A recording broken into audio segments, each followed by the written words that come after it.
Assalamualaikum warahmatullahi wabarakatuh. Selamat datang kembali di channel ini. Teman-teman, coba bayangkan sejenak kota Makkah.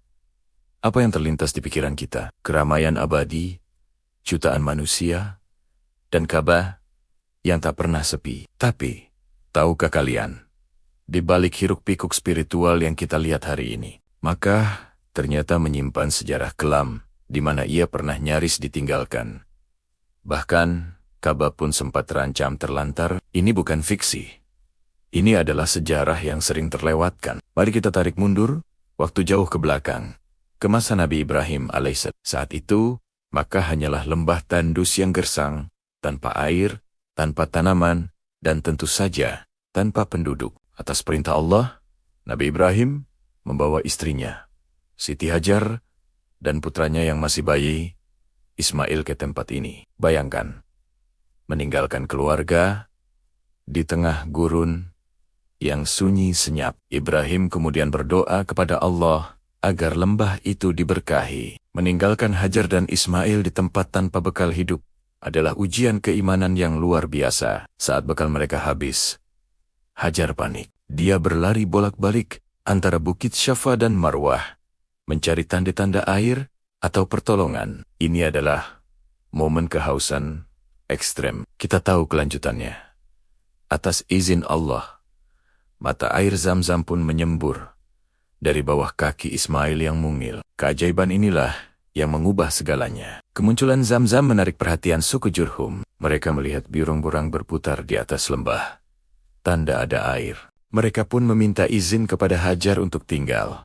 Dan sejak itulah, Makkah mulai berpenghuni. Namun, Makkah tidak lantas menjadi kota yang stabil selamanya. Beberapa generasi setelah wafatnya Nabi Ismail, suku Jurhum mulai bertindak sewenang-wenang. Mereka menguasai Zam-Zam, mengambil harta benda yang dipersembahkan untuk Ka'bah, dan mulai zalim. Akhirnya, suku-suku lain bangkit melawan dan mengusir Jurhum. Sebelum pergi, mereka melakukan tindakan yang sangat merugikan.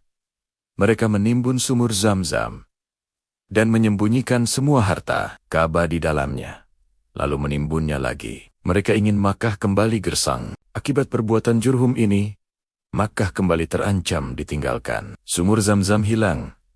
Sumber kehidupan utama mereka lenyap. Selama ratusan tahun, Makkah kembali menjadi tempat yang rawan. Ka'bah, meskipun masih berdiri, seringkali diterlantarkan, tidak terawat, dan bahkan pernah terancam terkubur pasir atau rusak karena banjir. Meskipun suku Khuzah kemudian mengambil alih penjagaan, kehidupan di sana sangat keras. Penduduknya hidup dalam ketakutan, bergantung pada rute perdagangan yang rapuh. Lembah yang tadinya hidup berkat Zam-Zam, kini kembali seolah ditakdirkan untuk sepi. Hanya ramai saat musim haji atau saat kafilah dagang melintas. Banyak yang memilih pergi karena sulitnya mencari penghidupan. Bayangkan, Ka'bah yang mulia berdiri sendirian di tengah lembah yang sepi, nyaris menjadi kota hantu karena ketidakmampuan manusia menjaga amanah Allah. Lalu muncullah penyelamatnya, kakek Nabi Muhammad SAW, yaitu Abdul Muthalib. Lewat petunjuk mimpi, Abdul Muthalib berhasil menemukan kembali lokasi sumur Zam-Zam. Penemuan kembali air suci inilah yang menjadi titik balik terbesar kedua dalam sejarah Makkah. Air Zam-Zam kembali menyembur, kehidupan kembali mengalir, dan kemakmuran Makkah pun bangkit, mengakhiri periode tergelapnya. Jadi, ketika kita melihat Makkah yang selalu ramai hari ini, kita harus ingat bahwa kota suci ini pernah melalui ujian berat. Ancaman ditinggalkan itu nyata, bukan hanya di masa awal Ibrahim, tetapi juga di masa antara kepunahan Zam-Zam dan penemuannya kembali. Kisah ini mengajarkan kita betapa pentingnya air dan betapa besarnya perjuangan para pendahulu kita menjaga keberlangsungan Makkah. Semoga kita bisa mengambil hikmah dari sejarah ini. Terima kasih sudah menonton. Jangan lupa tinggalkan komentar kalian di bawah.